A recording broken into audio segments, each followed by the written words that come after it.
Hello everyone, how are you? कैसे हैं आप लोग? होप आप लोग बहुत अच्छे होंगे। और मैं आज आपका केमिस्ट्री टीचर आप लोगों के साथ डिस्कस करूंगा सॉल्ट्स एंड देयर क्लासिफिकेशन। तो चलिए करते हैं स्टार्ट। सॉल्ट्स, सबसे पहले सॉल्ट्स को डिस्कस करने से पहले मैं आप लोगों को बता दूं कि क्या होते हैं सॉल्ट्स। तो हम लोग सॉल्ट्स को ऑलरेडी पहले डिस्कस कर चुके हैं। कहाँ? एसिड्स की प्रॉपर्टीज़ में और बेसिस की प्रॉपर्टीज़ में। वहाँ हम लोगों ने डिस्कस किया था न्यूट्रलाइजेशन रिएक्शन। तो हम लोगों ने वहाँ देखा था न्यूट्रलाइजेशन रिएक्शंस की डेफिनेशन क्या कहती है कि दोज salts, या हम कहेंगे those reactions in which acid reacts with base and they produce salt and water.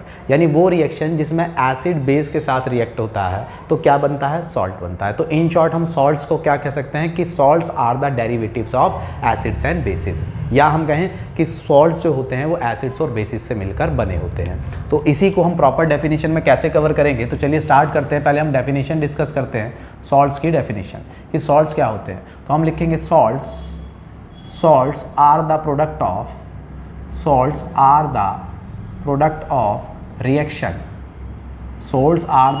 of reaction between acids and base which produce positive and negative ions when dissolved in water। तो definition क्या कहती है? Definition कहती है salts are the product of reaction. सॉल्ट्स क्या होते हैं? रिएक्शन का प्रोडक्ट होते हैं। किसकी? Between acid and bases. Means जब एसिड और base, when acid treated with base they produce salt and water. ये मैं अभी इनिशियली बताया आपको और इसको हमने न्यूट्रलाइजेशन की फॉर्म में पढ़ा था। यही डेफिनेशन कहती है कि सॉल्ट्स जो होते हैं, salts are the product. Salts क्या है? प्रोडक्ट हैं। किसका? Acid, between acid and bases, acid और बेस का। ठीक है। विच प्रोड्यूस पॉजिटिव और नेगेटिव आयंस। ये जो सॉल्ट्स होते हैं ये क्या करते हैं? पॉजिटिव और नेगेटिव आयंस प्रोड्यूस करते हैं। कब? जब इनको पानी में डिसॉल्व करा दिया जाए। जैसे एक सॉल्ट का एग्जाम्पल मैं आपको लेता हूँ तो NaCl। अगर हम NaCl को वाटर में डिसॉल्व करा दें, अगर हम NaCl को वाटर में डिसॉल्व करा दें तो ये क्या देगा? ये Na+ आयंस देगा और Cl नेगेटिव आयंस देगा। तो यही तो लिखा है हमने कि सॉल्ट्स जो होते हैं वो एसिड और बेस का प्रोडक्ट होते हैं, और जो पॉजिटिव और नेगेटिव आयंस को क्या करते हैं? पॉजिटिव और नेगेटिव आयंस देते हैं। कब? जब पानी में इनको डाल दिया जाए, व्हेन डिसॉल्व्ड इन वाटर। ठीक है। तो इन्हें क्या बोलते हैं? सॉल्ट्स। तो इन शॉर्ट हम कह सकते हैं कि salts are the combination of acids and bases. Salts are the product of acids and bases. Means salt acid और बेस का प्रोडक्ट होते हैं, और इनको पानी में डालने पर ये कैटायन यानी पॉजिटिव आयन और एनायन यानी नेगेटिव आयंस देते हैं। अब जब भी कोई सॉल्ट कैटायन देगा तो इस कैटायन को बोला जाता है यहाँ पर बेसिक रेडिकल्स। क्या बोला जाता है? Basic radicals. और ये जो एनायन, जो भी ये नेगेटिव चार्ज वाला आयन देगा सॉल्ट के अंदर, जो भी सॉल्ट अपना नेगेटिव चार्ज वाला आयन देगा उसको बोला जाता है एसिडिक रेडिकल। उसको बोला जाता है एसिडिक रेडिकल। अब इसको बेसिक, पॉजिटिव चार्ज वाले को बेसिक रेडिकल क्यों बोला जा रहा है और नेगेटिव चार्ज वाले को एसिडिक रेडिकल क्यों बोला जा रहा है, तो इसका भी मतलब पता होना चाहिए। इसका रीज़न ये है कि अगर देखिए NaCl, ये सॉल्ट कब बना होगा? ये सॉल्ट तब बना होगा जब एसिड हमने लिया होगा। एसिड जो होगा हमारे पास वो होगा, यानी एसिड होगा हमारे पास HCl, एसिड हमने लिया होगा HCl, और बेस लिया होगा NaOH, बेस लिया होगा NaOH। तो जब HCl एसिड है, बेस NaOH है, और ये आपस में ट्रीट करेंगे तो NaCl और H2O बनाएंगे। कैसे? जब HCl ब्रेक होगा तो H+ और Cl- में टूटेगा, और NaOH ब्रेक होगा तो Na+ और OH- में ब्रेक होगा। अब इसका पॉजिटिव आयन इसके नेगेटिव आयंस के साथ H और OH मिलके H2O बनाते हैं, और Na पॉजिटिव और Cl नेगेटिव मिलके क्या फॉर्म करते हैं? सॉल्ट, NaCl सॉल्ट बनाते हैं। तो अब हमने जो पॉजिटिव, जब इस NaCl को वापस ब्रेक करा तो हमें पता लगा कि NaCl Na पॉजिटिव आयन से और Cl नेगेटिव आयन से बना है, और इस पॉजिटिव आयंस को हम क्या बोल रहे हैं? बेसिक रेडिकल, और इस नेगेटिव आयन को हम क्या बोल रहे हैं? Acidic radical. तो इस पॉजिटिव आयन को बेसिक रेडिकल क्यों बोला जा रहा है? तो इसका रीज़न है कि ये positive ions, positive ions comes from base.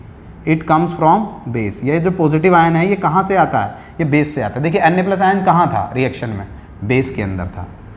NaOH क्या है? बेस। इसलिए ये कैसा है? बेसिक रेडिकल, क्योंकि Na+ कहाँ से मिला है हमें? जब बेस का Na+ थी तो वहाँ पहुँचा है, तो positive ion comes from base. Positive ion हमें कहाँ से मिलता है? बेस से। इसी तरीके से जो नेगेटिव आयंस होते हैं दे कम्स फ्रॉम एसिड। ये सॉल्ट के अंदर कहाँ से आते हैं, ये सॉल्ट के अंदर एसिड्स के थ्रू आते हैं। आप देखिए एसिड के अंदर होता है ना Cl नेगेटिव, तो सॉल्ट के अंदर ये कहाँ से आया है, इसके थ्रू आया है, तो ये दे कम्स फ्रॉम एसिड। जब ये एसिड्स के थ्रू आते हैं तो इसलिए इन्हें क्या बोला जाता है, एसिडिक रेडिकल, और ये बेस के थ्रू आते हैं इसलिए इन्हें क्या बोला जाता है, पॉजिटिव आयंस को बेसिक रेडिकल्स। तो होप आपको क्लियर हो गया होगा सॉल्ट्स क्या होते हैं। तो क्लियर हो जाती है कि व्हाट आर सॉल्ट्स। चलिए सॉल्ट्स जब क्लियर हो जाते हैं तो मैं इसको रब कर दूं। चलिए अब जब सॉल्ट्स क्लियर हो गए आपको, तो हम अब बढ़ते हैं सॉल्ट से आगे कि सॉल्ट्स क्या है, एसिड और बेसिस का कॉम्बिनेशन है, और जो कि क्या करते हैं, जो कैटायन और एनायन देते हैं, और कैटायन को हम बोलते हैं बेसिक रेडिकल और एनायन को हम बोलते हैं एसिडिक रेडिकल। चलिए अब बारी आती है, जब सॉल्ट्स हमें क्लियर हो जाते हैं तो इसके बाद बारी आती है क्लासिफिकेशन ऑफ सॉल्ट्स, कि सॉल्ट्स का क्लासिफिकेशन कैसे किया जा सकता है। तो स्टूडेंट जब सॉल्ट्स का क्लासिफिकेशन हम लोग करते हैं तो सॉल्ट्स का क्लासिफिकेशन बेसिकली दो पार्ट में हम लोग इसको फर्दर क्लासिफाइड कर देते हैं, और वो दो पार्ट कौन कौन से हैं, तो देखिए पहला होता है classification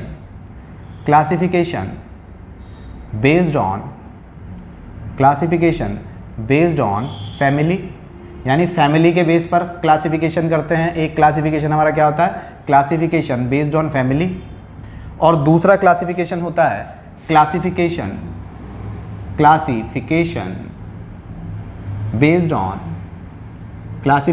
based on their pH,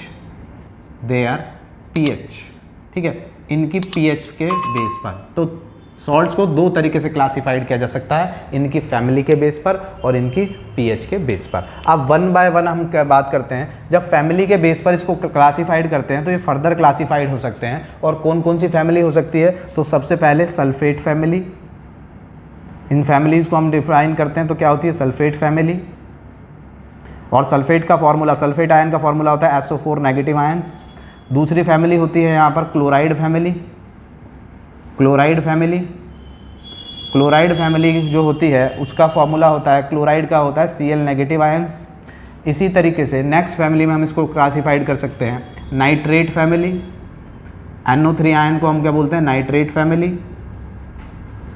और एक और फैमिली में हम इसको आगे फर्दर क्लासिफाइड कर सकते हैं, वो होती है carbonate family,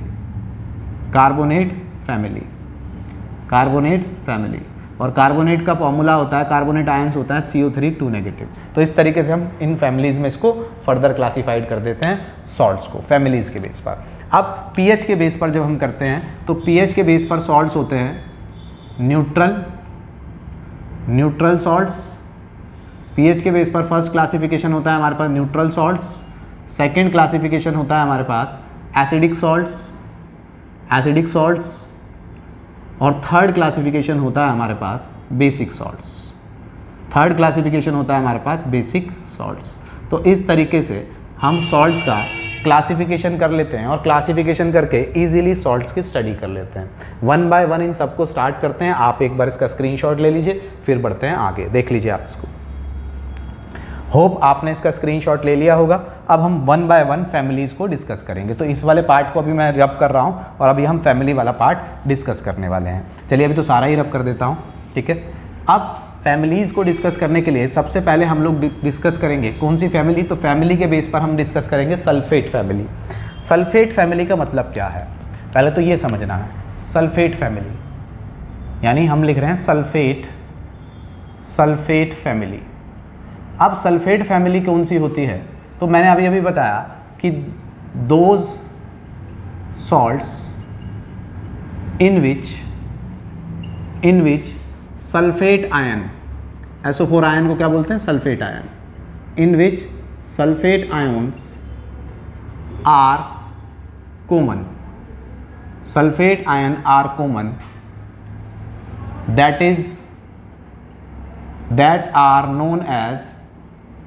that are known as sulphate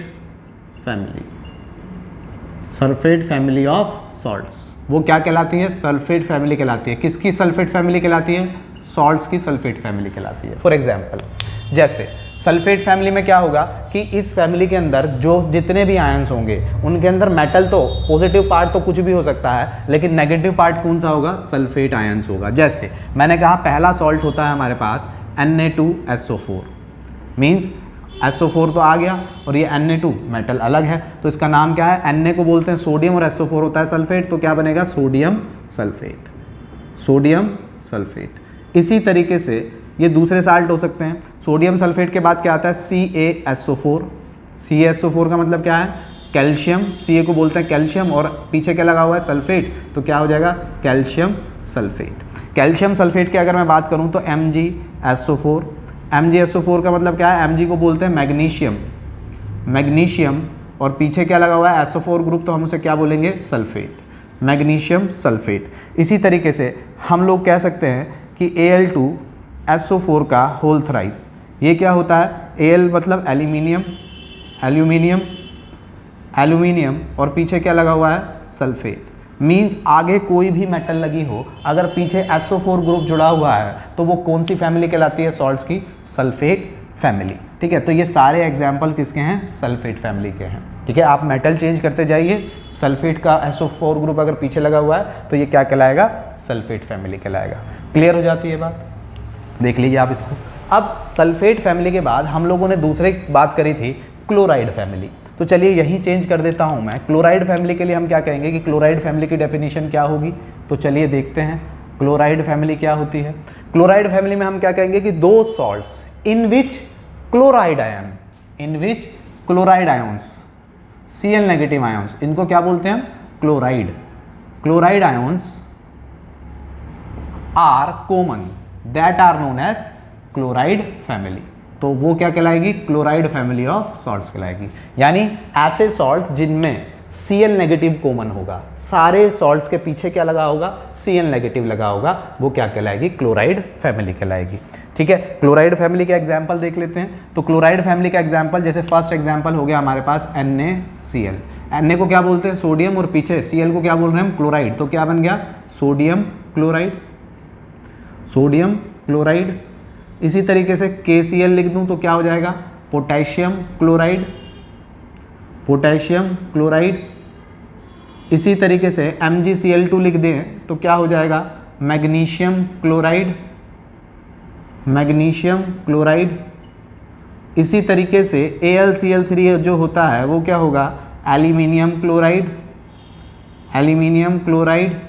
इसी तरीके से अगर हम मेटल चेंज करते जाएं और पीछे Cl लगाते जाएं तो वो क्या हो जाएगा, वो क्लोराइड हो जाएगा। ये क्या हो जाएगा कैल्शियम, कैल्शियम क्लोराइड। तो इस तरीके से अगर पीछे Cl नेगेटिव आयन सबके हो और आगे मेटल चेंज होती जाए तो ये सारी फैमिलीज क्या कहलाती है, ये एक ही फैमिली के मेंबर कहलाते हैं और ये क्या होते हैं क्लोराइड फैमिली। इसको क्या बोलते हैं हम क्लोराइड फैमिली। जैसे हमारे घरों में होता है भाई, अगर आप हैं और आपके घर नाम के पीछे चौधरी लगता है तो आपके पापा क्या लगाएंगे, something Chaudhary, X Chaudhary. Suppose करो मम्मी का नाम वाई है तो क्या होगा वाई चौधरी, सिस्टर का नाम जेड है तो जेड चौधरी, आपका नाम सी है तो सी चौधरी, किसी का नाम बी है तो बी चौधरी, है ना। एक्स मतलब इस तरीके से कुछ भी नाम एक्स वाई जेड कुछ नाम कुछ भी हो सकते हैं, तो वो पीछे सब क्या लगाएंगे चौधरी। तो इसी तरीके से वो उसका मतलब क्या है, वो सारे क्या हैं एक फैमिली के हैं। ठीक है, इसी तरीके से ये सब क्या है पीछे सेम लगा रहे हैं, ये क्लोराइड क्लोराइड क्लोराइड, तो ये क्या है एक फैमिली। सल्फेट सल्फेट सल्फेट, ये क्या है एक फैमिली। तो इस तरीके से फैमिली होती है। तो हमने कौन सी सल्फेट फैमिली डिस्कस कर ली, हम लोगों ने क्लोराइड फैमिली डिस्कस कर ली। और सॉल्ट्स को हम इस तरीके से फैमिली के बेस पर क्लासिफाइड कर सकते हैं। क्लोराइड फैमिली के बाद हमारे पास जो नेक्स्ट फैमिली आती है वो कौन सी आती है, तो एक फैमिली मैंने आप लोगों को बताई थी carbonate family, carbonate family. Carbonate family में क्या कहेंगे कि दो salts in which carbonate ion, carbonate ion क्या होता है CO3 2 नेगेटिव, इसको बोलते हैं कार्बोनेट आयन, कार्बोनेट आयन्स। दो salts in which carbonate ion are common that are known as carbonate family, उसको क्या बोला जाएगा कार्बोनेट फैमिली बोला जाएगा। अब कार्बोनेट फैमिली बोला जाएगा तो कार्बोनेट फैमिली में क्या होगा, जैसे आगे तो हम फिर दोबारा कोई मेटल रख दी, जैसे सोडियम और पीछे क्या है कार्बोनेट, तो नाम क्या बन गया सोडियम कार्बोनेट, नाम क्या बन गया सोडियम कार्बोनेट। इसी तरीके से अगर मैं कहूँ कि आगे मैग्नीशियम लगा दिया तो क्या होगा, और CO3 हो गया तो क्या बन गया मैग्नीशियम कार्बोनेट, मैग्नीशियम कार्बोनेट। ठीक है, इसी तरीके से अगर आगे कैल्शियम मेटल चेंज कर दिया और पीछे CO3 ग्रुप है तो ये क्या हो जाएगा कैल्शियम कार्बोनेट, कैल्शियम कार्बोनेट। ठीक है, इसी तरीके से अगर मेटल हम चेंज कर दें, लेड लगा दें PB, Pb लगा दें तो PbCO3 क्या होगा, ये होगा लेड कार्बोनेट। तो ये सब क्या है, जिनके पीछे कार्बोनेट लगा हुआ है, CO3 ग्रुप लगा हुआ है, ये सब क्या है, सेम फैमिली के मेंबर हैं। तो ये क्या है, कार्बोनेट फैमिली है।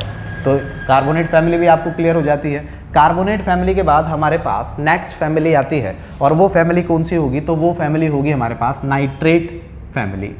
नाइट्रेट फैमिली, अब ये नाइट्रेट फैमिली क्या होती है तो वो देखते हैं। नाइट्रेट फैमिली, सबसे पहले तो हमें पता होना चाहिए कि नाइट्रेट आयन का फॉर्मूला क्या होता है। तो नाइट्रेट क्या होती है, दो salts in which NO3 1 negative, NO3 1 negative, यानी इसको क्या बोलते हैं हम, नाइट्रेट।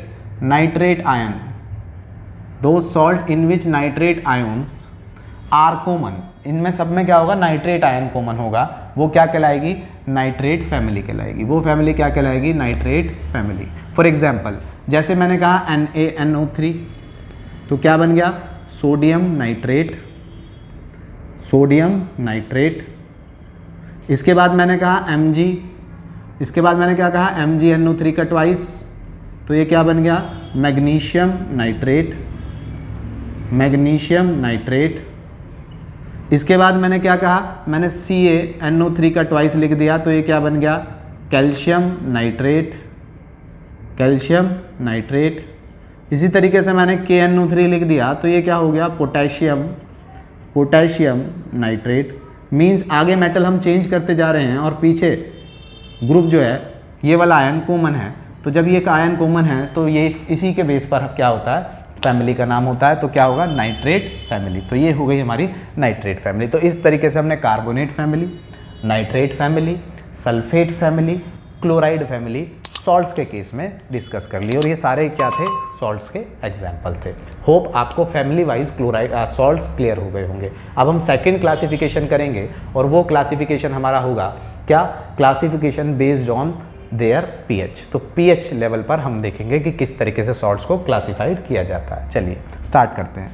चलिए pH के बेस पर अब हम लोगों को देखना है, यानी हमने फैमिली के बेस पर तो सब कुछ डिस्कस कर लिया, कितनी तरीके की फैमिली होती हैं और कितने तरीके के सॉल्ट्स फॉर्म हो सकते हैं। और अब हम बात कर रहे हैं किस पे, तो pH के बेस पर, based on pH, based on their pH, based on their pH value. pH value के बेस पर अगर हम देखें तो हम सॉल्ट्स को कितने फर्दर क्लासिफिकेशन कर सकते हैं। तो देखिए अब क्या होता है, अगर मैं थोड़ा सा pH के बारे में आप लोगों को बताऊं तो हम लोगों को, अब मैं लास्ट क्लास में आपको एसिड वाली क्लास में पढ़ा चुका हूं कि जनरली जब किसी सब्सटेंस का pH 7 होता है तो वो क्या होता है, न्यूट्रल, और बिलो देन 7 मीन्स 0 से लेकर 1 2 3 4 5 6, ठीक है, 0 से लेकर 7 तक कौन से, यहाँ से यहाँ तक कितना होता है, यहाँ तक नेचर होता है एसिडिक। और किसी सब्सटेंस की pH अगर 8 है, 9 है, 10 है, 11 है, 12 है, 13 है या फिर 14 है, तो वो क्या होते हैं, बेसिक। वो क्या होते हैं, बेसिक होते हैं। लास्ट क्लास में मैंने आप लोगों को बताया था कि जिन सब्सटेंसेस की pH 1 से 3 तक होती है वो क्या होते हैं, स्ट्रॉन्ग एसिड, वो क्या होते हैं, स्ट्रॉन्ग एसिड। और इससे आगे 6.9 तक क्या होते हैं, वीक एसिड, 6.9 तक क्या होते हैं, वीक एसिड। इसी तरीके से 7.1 से क्या होते हैं, वीक बेस, वीक बेस। और इससे आगे जो होते हैं वो हमारे पास क्या होते हैं, स्ट्रॉन्ग बेस, स्ट्रॉन्ग बेस, ठीक है। तो ये हम लास्ट प्रीवियस क्लास में डिस्कस कर चुके हैं, थोड़ा सा मैंने रिव्यू दे दिया। अब बारी आती है कि सॉल्ट्स कैसे बनते हैं। तो हमें ये तो पता है कि salts are the combination of acids and bases, salts acid और बेसिस से मिलकर बनते हैं। अब बारी आती है क्या, तो देखिए फर्स्ट केस, केस 1, केस 1 किस बेस पर, pH के बेस पर। अगर हमारे पास फर्स्ट केस होता है, हमारे पास एसिड कैसा है, स्ट्रॉन्ग एसिड है, एसिड कैसा है, स्ट्रॉन्ग एसिड।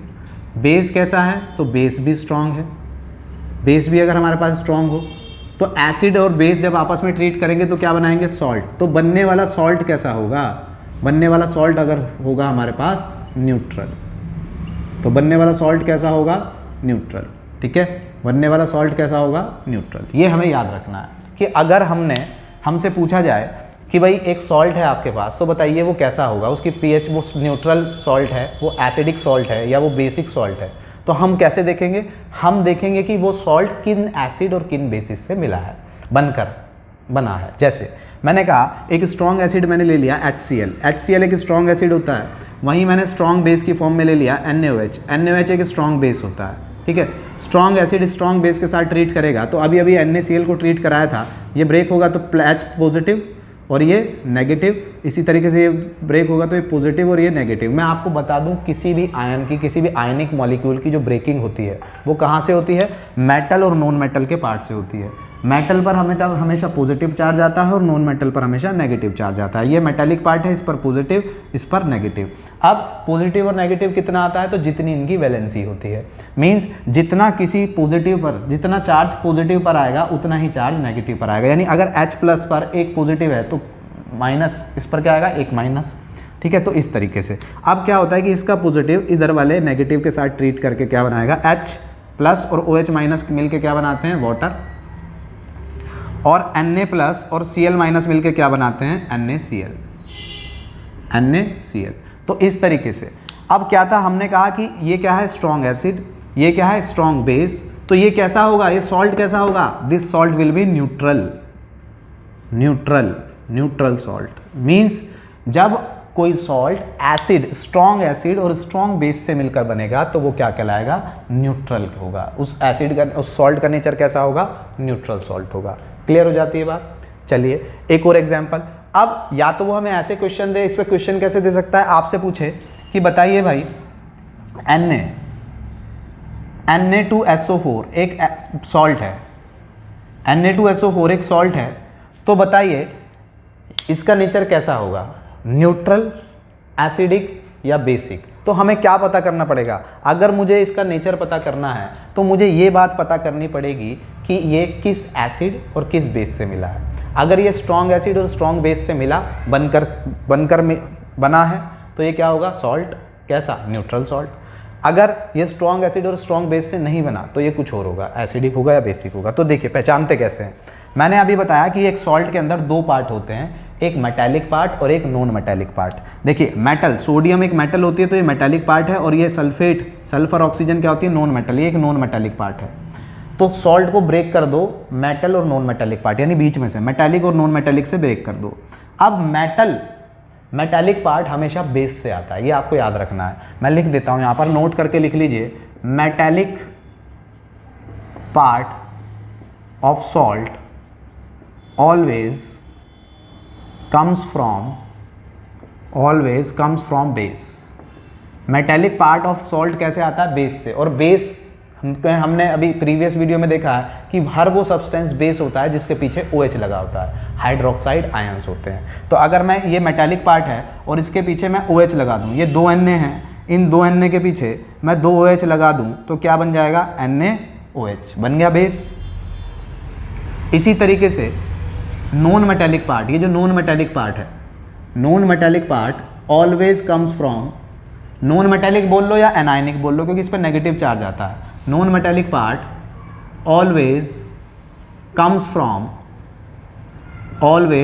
फ्रॉम कहाँ से, एसिड से।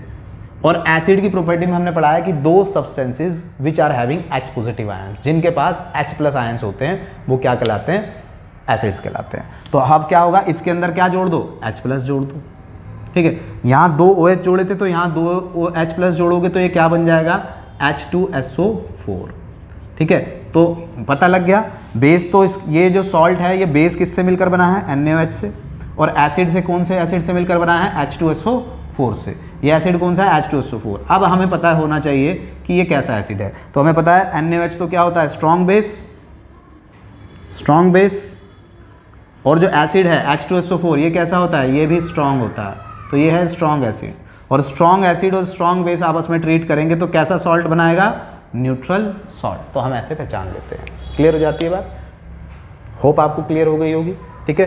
तो ये हो गया पहला कंटेंट कि अगर स्ट्रॉन्ग एसिड स्ट्रॉन्ग बेस के साथ रिएक्ट करता है तो सॉल्ट का नेचर कैसा आता है, न्यूट्रल सॉल्ट होता है। NaCl एक न्यूट्रल सॉल्ट है, Na2SO4 भी एक न्यूट्रल सॉल्ट है। चलिए आगे बढ़ते हैं।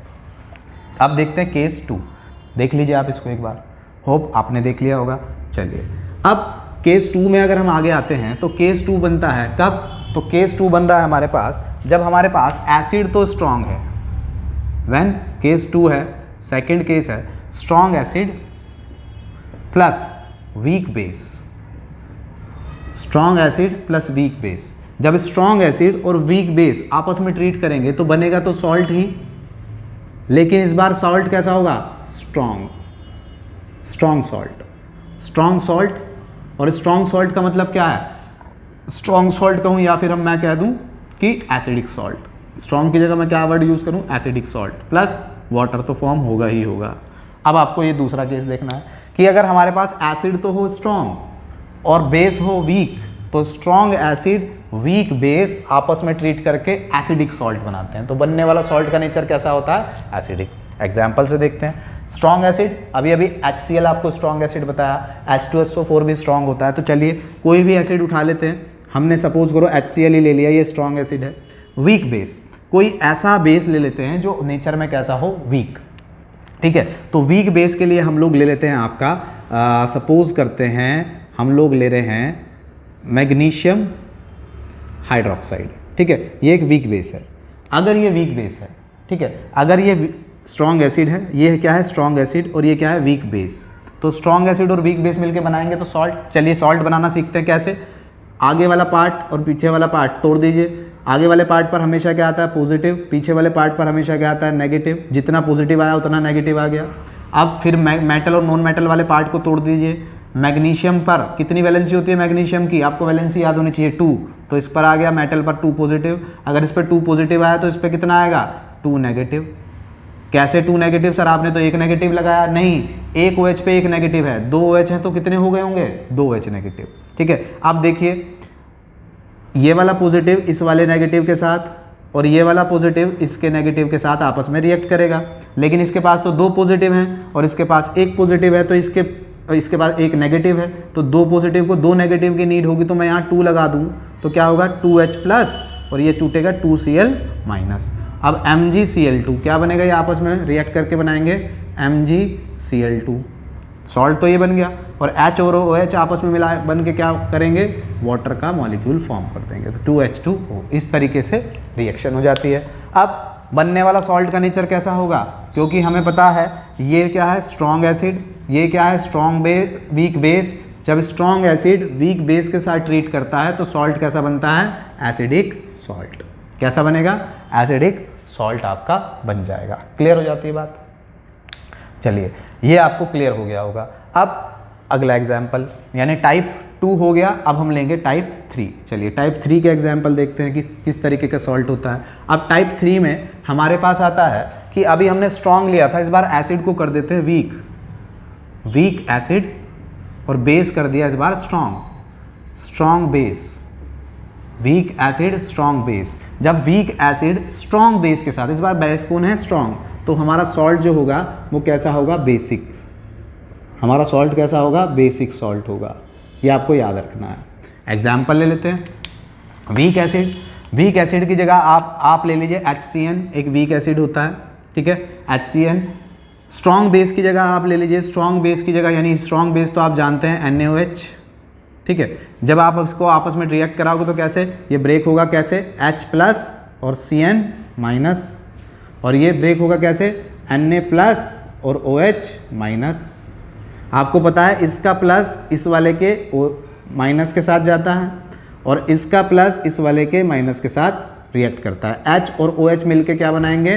वाटर।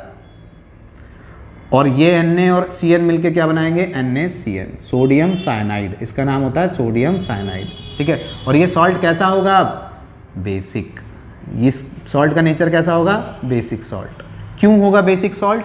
क्योंकि इस बार बेस स्ट्रांग है। जिस कंडीशन में जो स्ट्रांग होता है वही नेचर उसका आता है। तो यहाँ वीक एसिड है, स्ट्रांग बेस है, तो स्ट्रांग का नेचर आता है हमेशा सॉल्ट के अंदर। तो ये कैसा होगा? बेसिक। क्योंकि स्ट्रांग बेस है तो स्ट्रांग बेस है तो बेसिक नेचर का होगा।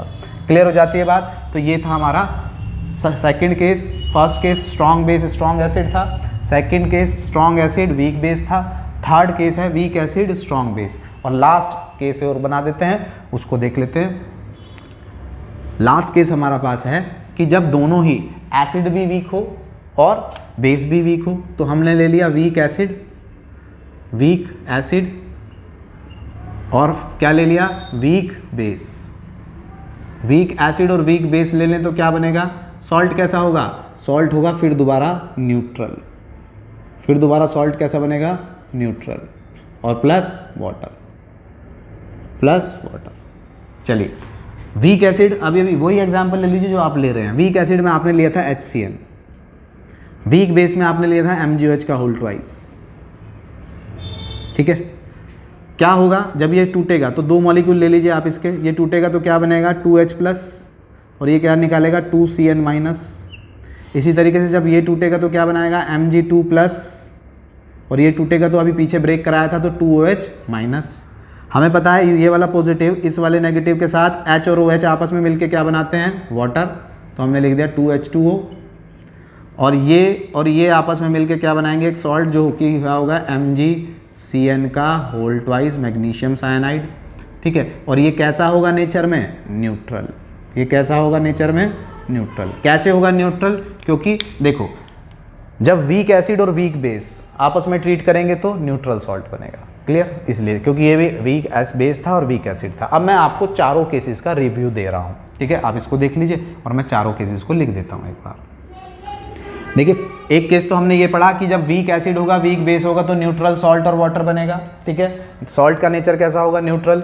दूसरा केस हमने पढ़ा था कि जब स्ट्रॉन्ग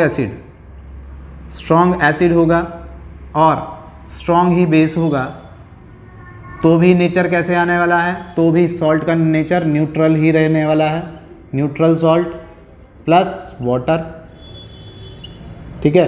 तीसरा केस हमने पढ़ा था कि अगर हमारे पास स्ट्रॉन्ग एसिड हो लेकिन बेस क्या हो, वीक बेस हो, तो नेचर हमेशा किसका आता है, स्ट्रॉन्ग का, तो क्या होगा एसिडिक होगा सॉल्ट, एसिडिक सॉल्ट होगा प्लस वाटर फॉर्म होगा। इसी तरीके से फोर्थ केस पढ़ा था कि अगर हमारे पास वीक एसिड हो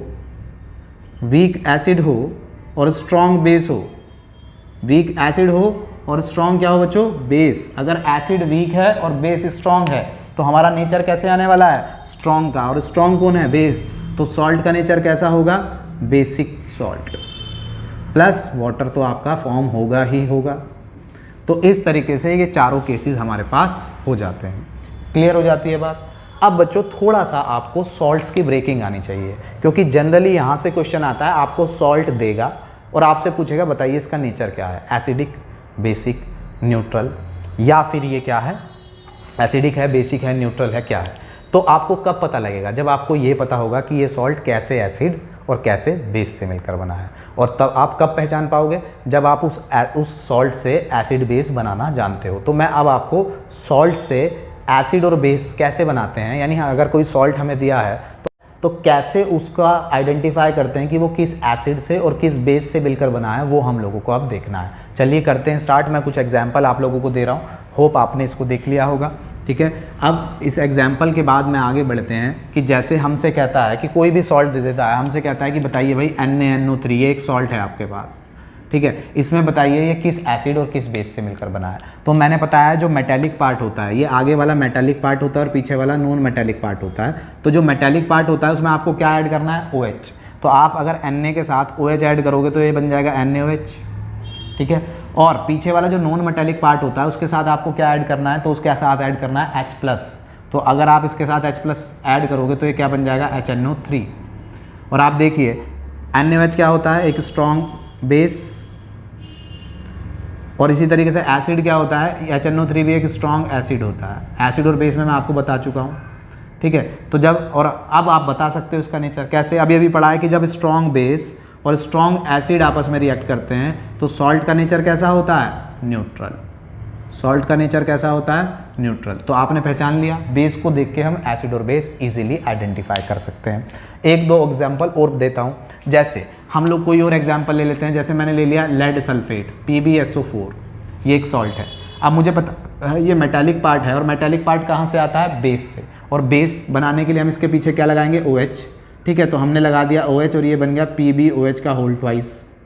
और ये वाला पार्ट एसिड से आता है, इसके आगे लगाएंगे H+, तो H+ जब इसके आगे लगाएंगे तो ये बन जाएगा H2SO4, ठीक है। अब ये क्या है, ये एक वीक बेस है, लेड हाइड्रोक्साइड क्या होता है, एक वीक बेस, और H2SO4 क्या होता है, एक स्ट्रॉन्ग एसिड, जब ये स्ट्रॉन्ग एसिड होता है, और अभी अभी एक केस पढ़ा था कि अगर हमारे पास स्ट्रॉन्ग एसिड हो और वीक बेस हो तो नेचर स्ट्रॉन्ग वाले का आता है, तो क्या होगा इस सॉल्ट का नेचर एसिडिक, इस सॉल्ट का नेचर क्या होगा, सॉल्ट का नेचर होगा एसिडिक।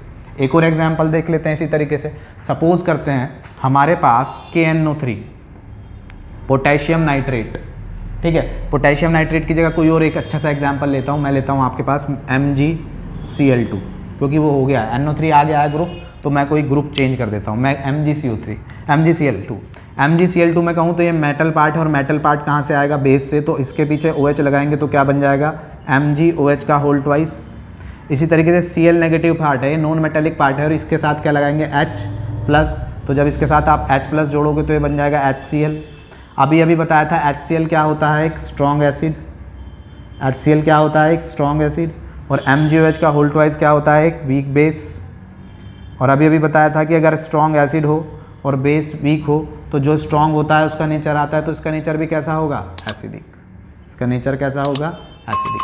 तो इस तरीके से आप एसिडिक और बेसिक सॉल्ट्स को पहचान सकते हैं, ठीक है। ये आज की क्लास हम यही रखते हैं, मैं आपको थोड़ी सी इन्फॉर्मेशन दे दूँ आज की प्रैक्टिस के लिए, यानी आपको सॉल्ट्स को ब्रेकिंग के लिए, ठीक है, किस सॉल्ट से कौन सा एसिड मिलेगा, और सॉल्ट्स की मैं जो आपको एग्जांपल्स हैं वो ऑलरेडी डिस्क्रिप्शन बॉक्स में PDF की फॉर्म में आप लोगों को मिल जाएगा। आप PDF खोल लीजिए और उसको सॉल्व कीजिए। अगर आपको कोई क्वेरी या डाउट हो तो आप मुझसे पूछ सकते हैं। कई बच्चों को डाउट होता है कि सर PDF डिस्क्रिप्शन बॉक्स कहाँ है, तो अगर आप स्क्रीन देख रहे हैं और स्क्रीन के इधर बिल्कुल इधर साइड में, है ना, राइट साइड में का एक छोटा सा एरो इस तरीके का बना हुआ है, और जब आप इस पर क्लिक करेंगे तो एक डिस्क्रिप्शन बॉक्स खुल के आएगा, यानी उसमें थोड़ा सा वीडियो के बारे में डिस्क्रिप्शन होगा, और नीचे एक लिंक दिया है, नीचे लिंक दिया है, वो आपको एक PDF का लिंक है, आप उस पर क्लिक करेंगे तो आपका PDF खुल जाएगा, प्रैक्टिस के लिए क्वेश्चन मिल जाएंगे, आप उसको सॉल्व कीजिए, ठीक है। और अगर कोई डाउट क्वेरी है तो आप मुझसे डिस्कस कर सकते हैं, कमेंट बॉक्स में डाल दीजिए, ठीक है। मिलता हूँ आपसे नेक्स्ट वीडियो में। Thank you very much.